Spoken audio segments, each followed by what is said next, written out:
Hectic director, principal ma'am, all teachers and students. Good morning. दयालु सेठ के जहाज। एक दयालु सेठ था, उसके पास जितना अपार धन था उसी मात्रा में उसका हृदय भी विशाल था। उसका प्रमुख व्यवसाय समुद्र में सामान यहाँ से वहाँ पहुँचाने का था। उसके अनेकों जहाज समुद्र में दौड़ते रहते थे। एक दिन उसको एहसास हुआ कि समुद्र में जहाजों की आवाजाही निरंतर बढ़ती जा रही है और इन आने जाने वाले जहाजों को अनेक तरीके की तकलीफों का सामना कर पड़ रहा है।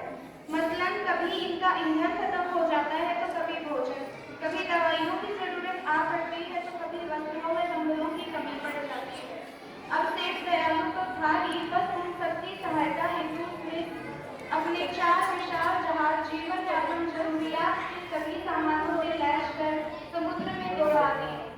उन चारों जहाजों पर एक एक शांति पताका भी लहराती थी ताकि वे जहाज दूर से ही पहचाने जा सके। इन जहाजों का एक ही उद्देश्य था कि जिस किसी की जहाज को जिन चीजों की जरूरत महसूस हो बिना भेदभाव व पक्षपात के मुफ्त में प्रदान कर दी जाए।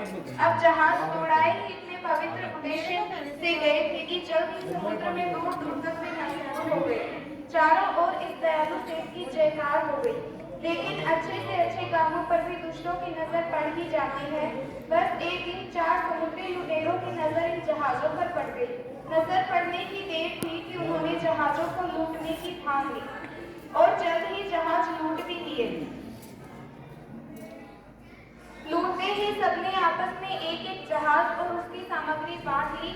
बंटवारा होते ही सबने अपने अपने साथी लुटेरे अपने जहाजों पर चढ़ा दिए। तभी एक लुटेरे की नजर जहाज पे लगी पताकाओं पर पड़ी। उसने तुरंत पूछा कि इनका क्या किया जाए। सवाल सुनते ही एक लुटेरा बोला, पताका से ही जहाज की पहचान होती है, अतः हम सिर्फ अपनी पहचान के लिए उस पे अलग अलग छोटा सा निशान बना लेते हैं। चलो यह भी तय हो गया। फिर क्या था, सब कुछ तय होते ही बंटवारा निपटते ही सबने अपनी अपनी राह पकड़ ली। जल्द ही सबने अपने अपने निशान भी पताकाओं पे बनवा लिए। लेकिन यहीं आकर मामले ने पेचीदगी पकड़ ली। लुटेरों की उड़की लग गई और सामान्य जहाज वालों की शामत आ गई।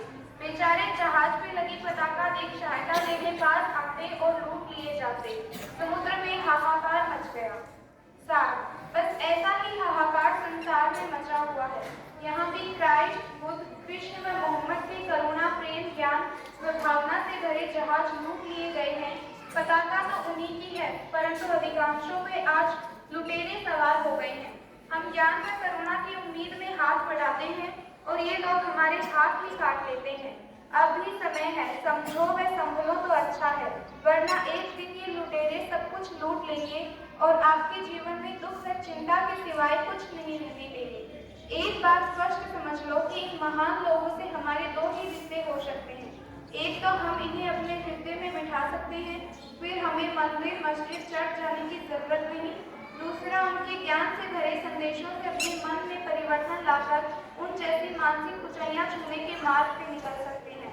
बाकी तो उनके नाम पर हम इसके अलावा जो कुछ भी कर रहे हैं उससे हमारा शोषण ही हो रहा है। Thank you.